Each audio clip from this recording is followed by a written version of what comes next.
बच्चों, आज हम एक बहुत ही इम्पोर्टेंट रिएक्शन पढ़ने वाले हैं जो आईटी मेंस और एडवांस इवन नीट में भी फ्रीक्वेंटली पूछा जाता है। इसकी पूरी मैकेनिज़्म और इसका प्रोसीजर सीखेंगे। हैलो फॉर्म रिएक्शन सबसे इम्पोर्टेंट। हैलो फॉर्म रिएक्शन, अब सबसे इम्पोर्टेंट बात है कि हैलो फॉर्म रिएक्शन कौन कंपाउंड देते हैं और कैसे देते हैं, इसके बारे में हम लोग डिटेल में पढ़ेंगे। तो हैलो फॉर्म रिएक्शन जो होते हैं कीटोन देते हैं, और कीटोन ऐसा कीटोन होना चाहिए जिसमें टर्मिनल मिथाइल हो। टर्मिनल मिथाइल हो, ऐसे बोल सकते हैं कि टर्मिनल मिथाइल कीटोन होने चाहिए। तो ये हमारा हैलो फॉर्म रिएक्शन देगा। ऐसा कीटोन जिसमें टर्मिनल ये ग्रुप आता है, क्या होता है, टर्मिनल मिथाइल ग्रुप आता है।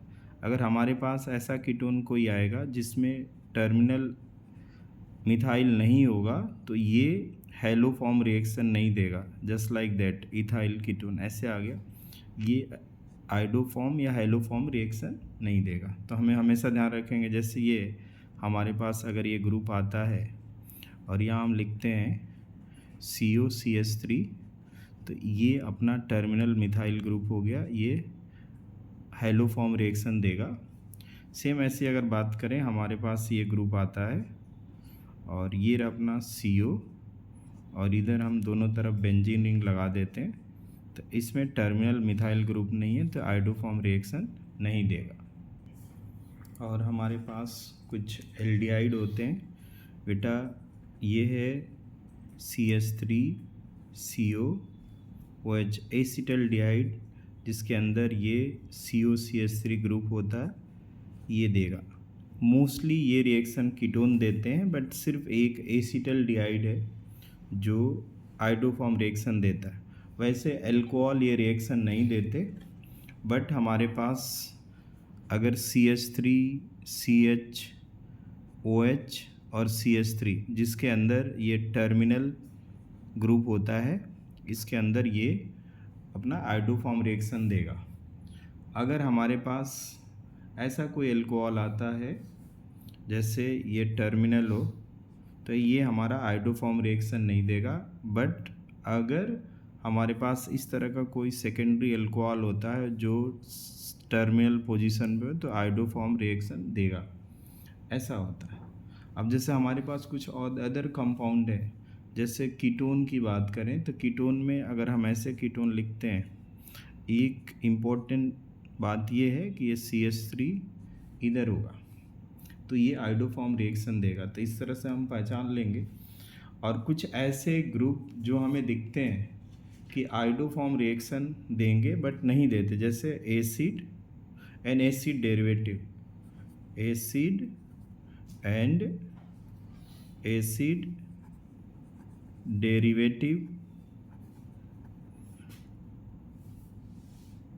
ये अपना हो गया एसिटिक एसिड, और ये हो गया CH3COOR, ये एस्टर हो गया, और ये बेटा हो गया CONH2, और ये हो गया CH3COX एसिड हेलाइड है, और अपना ये आ गया CH3COCH3 एसिड एनहाइड्राइड है। ये आइडो फॉर्म रिएक्शन नहीं देते, does not give आइडो form reaction. ठीक है, फाइनली ये कंफर्म हो गया कि आइडो फॉर्म रिएक्शन ऐसे कीटोन देते हैं जिसमें COCH3 टर्मिनल होता है, और एक एल्डिहाइड देता है जो सिर्फ एसिटल्डिहाइड है, और ऐसे अल्कोहल जो टर्मिनल सेकेंडरी अल्कोहल होते हैं वो आइडो फॉर्म रिएक्शन को देते हैं।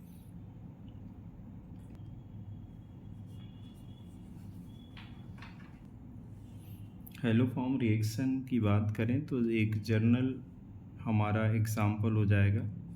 ये अपना कीटोन है जो टर्मिनल मिथाइल कीटोन कहलाता है, और यहाँ पे हम हैलोजन देते हैं, और इसके साथ हम देते हैं सोडियम हाइड्रोक्साइड यानी बेसिक मीडियम, और इसके प्रेजेंस में जो हमारा कीटोन होता है ऑक्सीडाइज हो जाता है, और ऑक्सीडाइज होकर सोडियम सॉल्ट ऑफ एसिड का फॉर्मेशन करता है और हमें देता है इसके साथ प्रोडक्ट्स जो बनते हैं वो होता है 3NaX प्लस ये क्लोरोफॉर्म का फॉर्मेशन करेगा CHX3, क्लोरोफॉर्म, हेलोफॉर्म, आइडोफॉर्म, इस तरह का डिपेंड अपॉन X और 3H2, ये हमारा प्रोडक्ट बनेगा। और हम इसको बैलेंस करते हैं तो ये हमारा 3 हेलोजन मॉलिक्यूल यूज होता है और 4 सोडियम हाइड्रोक्साइड यूज होता है और हेलोजन के प्रेजेंस के अकॉर्डिंग इसका नाम होता है। जस्ट लाइक दैट अगर हम X की वैल्यू हम फ्लोरीन रखते हैं, दिस इज द F2, तो इस रिएक्शन का नाम होता है फ्लोरोफॉर्म रिएक्शन, फ्लोरोफॉर्म रिएक्शन। अगर हम यहाँ पे X के जगह पे क्लोरीन रखते हैं तो इसका नाम होता है क्लोरोफॉर्म रिएक्शन। और सबसे ज़्यादा जो फेमस है वो अगर यहाँ पे हम आयोडीन रखते हैं तो ये रिएक्शन का नाम होता है आयोडोफॉर्म रिएक्शन। और यहाँ पे बेटा जो बाई प्रोडक्ट बनता अपना आयोडोफॉर्म में CHI3 बनता है जिसका नाम होता है आयोडोफॉर्म। और आयोडोफॉर्म येलो PPT बनाता, क्या बनाता? Yellow PPT। एक कैरेक्टरिस्टिक कलर आता जिससे हम पहचान लेते हैं रिएक्शन हो गई। तो इस हिसाब से आयोडोफॉर्म रिएक्शन ज़्यादा फेमस होती है येलो PPT। ये डिस्टिंग्विश फीचर होता है। येलो क्या होता है? एक डिस्टिंग्विश फीचर देता है, इस वजह से ये ज़्यादा रिएक्शन फेमस होती है। अगर हम इसके मैकेनिज़्म की बात करें तो मैकेनिज़्म में क्या होता है, ये रिएक्शन जो होता है सेकेंड ऑर्डर की रिएक्शन होती है। रिएक्शन का रेट जो होता है बेटा, ये जो R है यानी रेट, ये डिपेंड करता है कंसंट्रेशन ऑफ कीटोन और बेस के कंसंट्रेशन पे डिपेंड होता है। और जो इसका रेट होता है इंडिपेंडेंट ऑफ, रेट जो होता है independent of concentration of halogen, कोई भी हेलोजन होगा उसके कंसंट्रेशन से इंडिपेंडेंट होता है।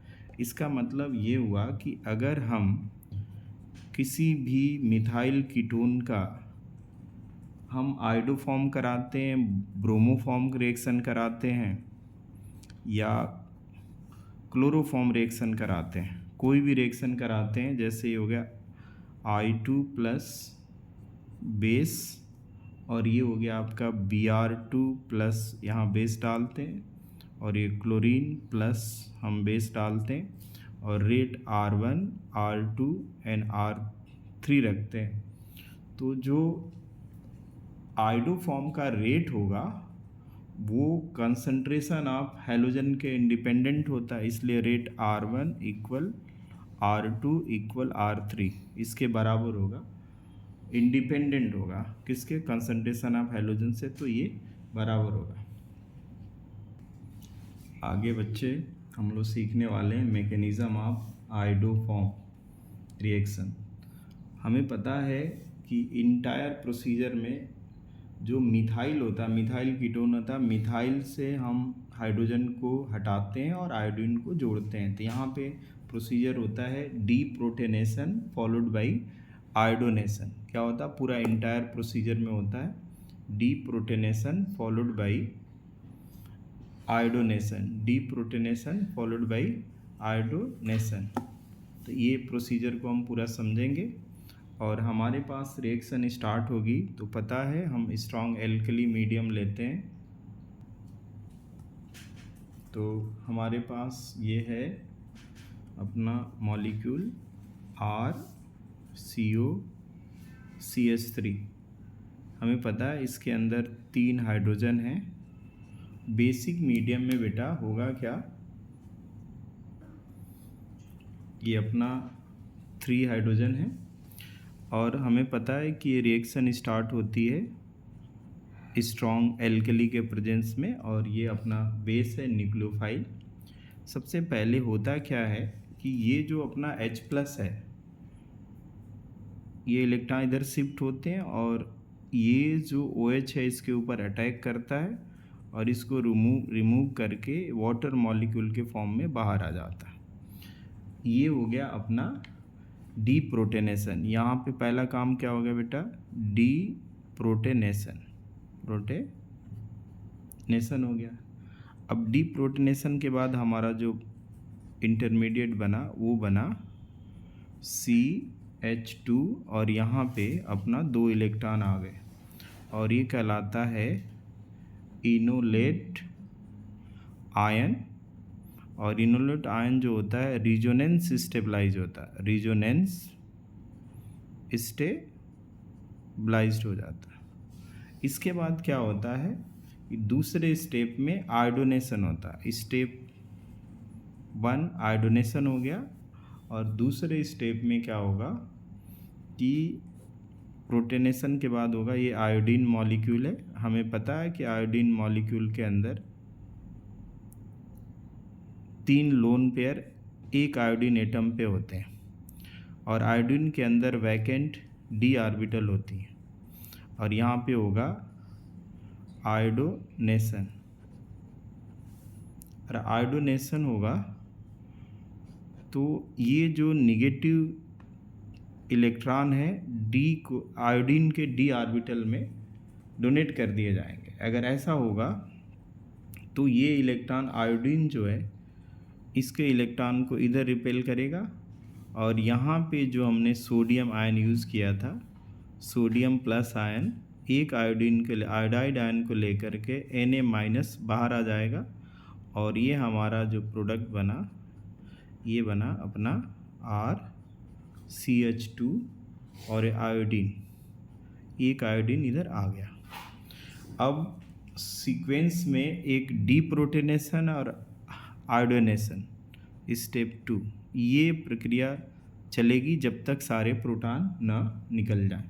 अब क्या होगा, फिर से हम वही स्टेप दोहराएंगे। हमारे पास ये हाइड्रोजन 2 हैं तो इसको हम ऐसे करके लिख लेंगे RCO और अपना एक हाइड्रोजन बाहर करते हैं और फिर से हमारे पास आएगा सोडियम हाइड्रोक्साइड एक और ये H+ और ये इलेक्ट्रॉन को इधर देगा और OH इस H+ को लेकर के बाहर एज ए वाटर निकल जाएगा और हमारा फिर से एक नया इंटरमीडिएट बना CH और यहाँ पे निगेटिव चार्ज आएगा, ये आयोडीन हो गया।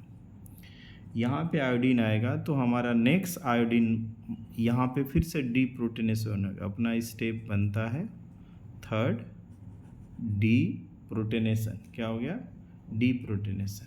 यहाँ पे होगा डीप्रोटेनेशन, सबसे हम दिखा सकते हैं डीप्रोटेनेशन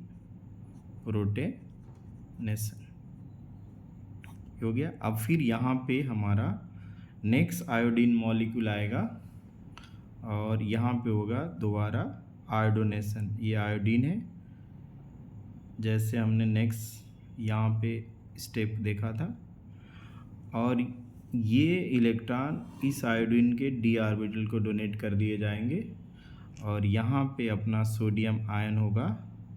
जो सोडियम आयन इस आयन्स को लेकर के -Na बना लेगा और जो हमारा नेक्स्ट प्रोडक्ट होगा यहाँ पे जो बनेगा वो होगा RCO और यहाँ पे हमारा 2 आयोडीन लग चुका होगा।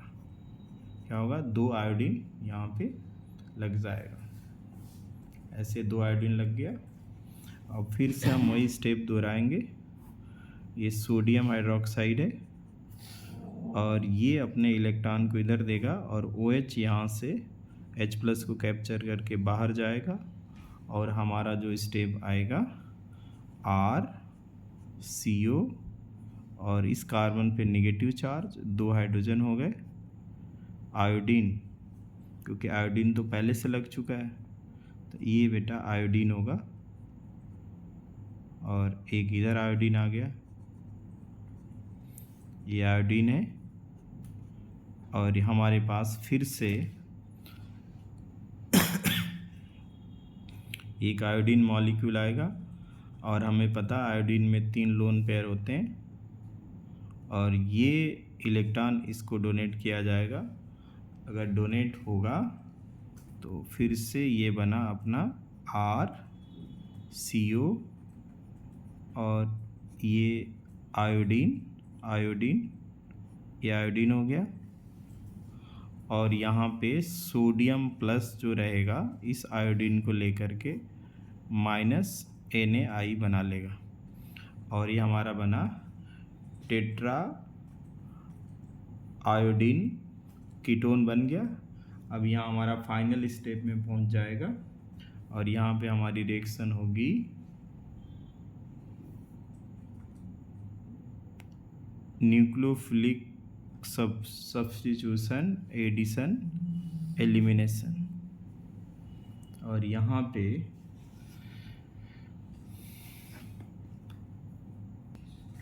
ये आ गया, और लास्ट में हमारा जो एल्कली है ये सोडियम हाइड्रोक्साइड, और ये OH जो होगा इस पॉजिटिव कार्बन पे अटैक करेगा, क्योंकि इलेक्ट्रॉन इधर जा रहे हैं तो पार्शियल पॉजिटिव आएगा, और हमारा जो प्रोडक्ट बनेगा वो बनेगा R, और इधर अपना पहले से है, और ये OH बन गया, और ये बन गया अपना C-, और ये 3 आयोडीन इसके साथ लग जाएंगे आयन, ये एसिड हो गया।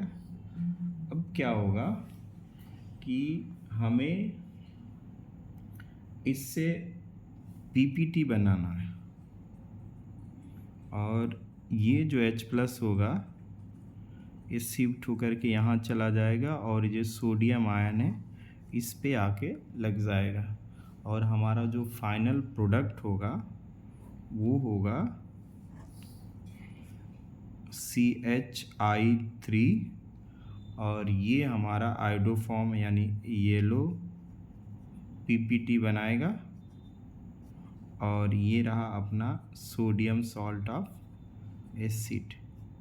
इस हिसाब से ये इंटायर मैकेनिज़्म है। एक बार पूरा आप मैकेनिज़्म देख सकते हैं। हमने क्या बोला, स्टार्टिंग फ्रॉम न्यूक्लियोफाइल OH से, पहले स्टेप में डीप्रोटेनेशन, फिर आयोडोनेशन, फिर से डीप्रोटेनेशन, और फिर से यहाँ पे क्या हो गया आयोडोनेशन, डीप्रोटेनेशन एंड आयोडोनेशन। ये क्या हुआ बेटा, आयोडोनेशन। 3 यहाँ H+ है, 3 बार डीप्रोटेनेशन होता है और 3 बार आयोडोनेशन होता है। यहाँ पे फिर से आप देख सकते हैं कि यहाँ पे डीप्रोटेनेशन हुआ, डीप्रोटेनेशन यहाँ पे हुआ, और यहाँ फिर से आयोडोनेशन। पूरे इंटायर मैकेनिज्म में आप देखेंगे तो 3H+, यहाँ 3 हाइड्रोजन एटम थे, ये डीप्रोटेनेट हुए और उसके जगह पे आयोडीन मिला, तो फाइनल हमारे पास आया आयोडोनेटेड प्रोडक्ट। और इसमें nucleophilic substitution followed by addition elimination करते हैं, तो हमारे पास फाइनल प्रोडक्ट ये अपना आयोडोफॉर्म और sodium salt of the acid बनता है। ये हमारी इंटायर मैकेनिज़्म। हम अब एक एग्जांपल लेके देखेंगे। बच्चों, अभी हमने देखा आयोडोफॉर्म रिएक्शन, जिसमें हेलोफॉर्म के अंदर हमने आयोडोफॉर्म, क्लोरोफॉर्म, ब्रोमोफॉर्म का भी हमने डिस्क्रिप्शन दिया।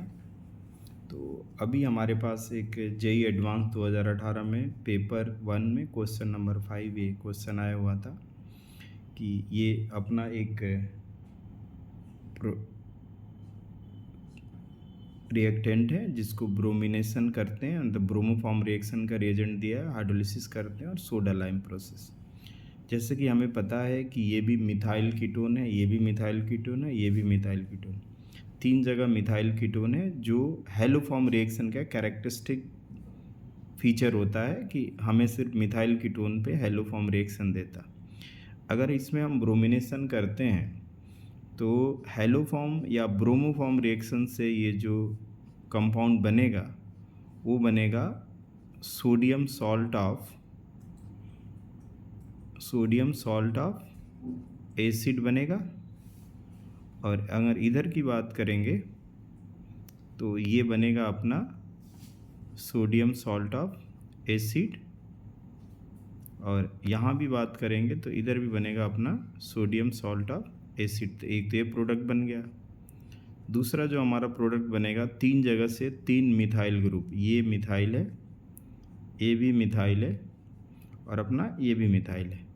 तो 3CHBr3 यानी ब्रोमोफॉर्म 3 मोल्स यहाँ से प्रिपेयर हो जाएगा। तो ये तो अपना एक प्रोडक्ट मिल गया। अभी कह रहा है कि जो अपने पास प्रोडक्ट है इसको सोडा लाइम से रिएक्ट किया गया।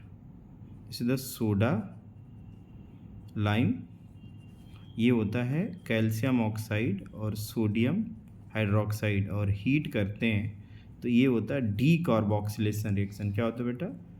D carboxylation reaction. और डी कार्बोक्सिलेशन होगा तो सारे के सारे कार्बोक्सिलिक ग्रुप जो होंगे डी कार्बोक्सिलेट कर जाएंगे, और जो अपना प्रोडक्ट बनेगा वो बेंजीन हो जाएगा, और इधर जो बनेगा वो बनेगा सोडियम बाइकार्बोनेट। 3 जगह से रिमूव होगा तो 3 सोडियम बाइकार्बोनेट मिलेगा। था हमारा फाइनल प्रोडक्ट क्या बना? बेंजीन। Thank you.